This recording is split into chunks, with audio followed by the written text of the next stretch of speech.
Now we will see the third group of causes. Third group of causes of anuria.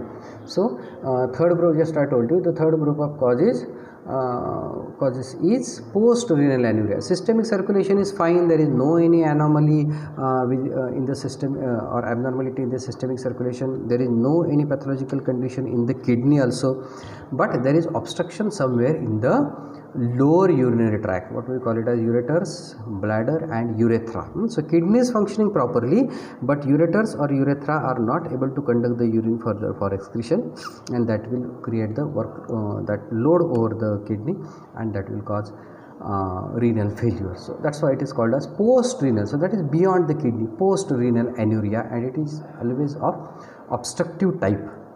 So we will see in detail about the post-renal causes. Very common causes: calculus in the ureter. If any large size calculus has been trapped or has been caught in the ureter, that will cause mechanical obstruction for the urinary outflow. It will cause mechanical obstruction to the urinary outflow and will cause renal failure. So it is commonly seen in, now there is no such sex difference as such, but then also it has been seen that it is commonly seen in males. The common age group is 40 to 50 years of age. Attack of renal colic precedes anuria, means before the actual onset of anuria, patient will have history of renal colic, renal or ureteric colic. Then attack may disappear. The patient may receive the treatment, that renal colic or ureteric colic may disappear by the treatment, but that stone will remain at its place and it will continue with the obstruction, and there will be constant pain in the loin because of the accumulation of urine in the kidney. So that will cause stretching of the renal capsule, and there will be constant dull pain in the kidney region. After 3 to 6 days, after the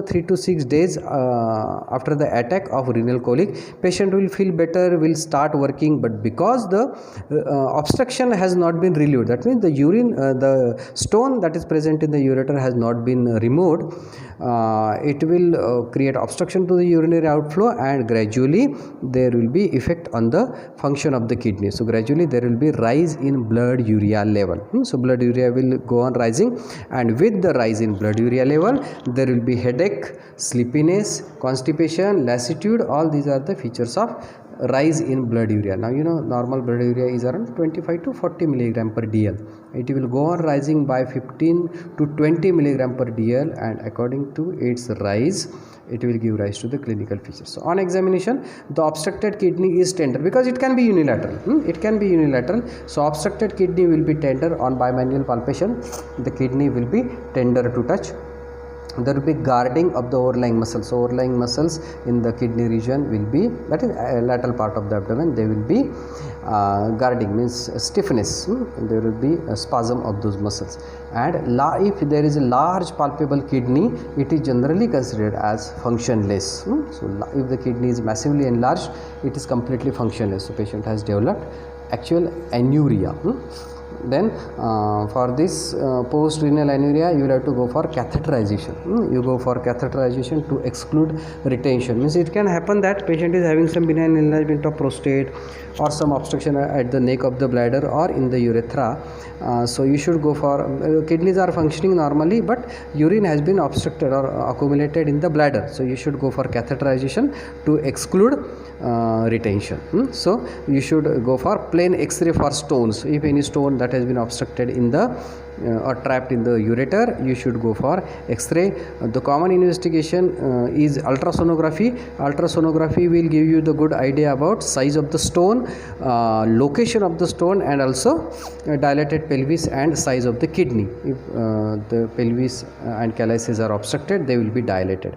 Then you can also go for cystoscopy, that is endoscopic examination of bladder. So while performing the cystoscopy, you will have to pass the scope. You will have to pass the scope through urethra, from the urethra into the bladder. And while performing this process, you can simultaneously you can enter the ureter, what we call it as ureteric catheterization. And while you are pushing that ureteric catheter into the ureter through the opening from the interior of the bladder, through the opening of the ureter, you can pass that ureteric catheter into the ureter, and the stone may get dislodged because of the resistance by that ureteric catheter. The stone may get dislodged dislodged, the urine will be immediately secreted into the bladder and the emergency may be over.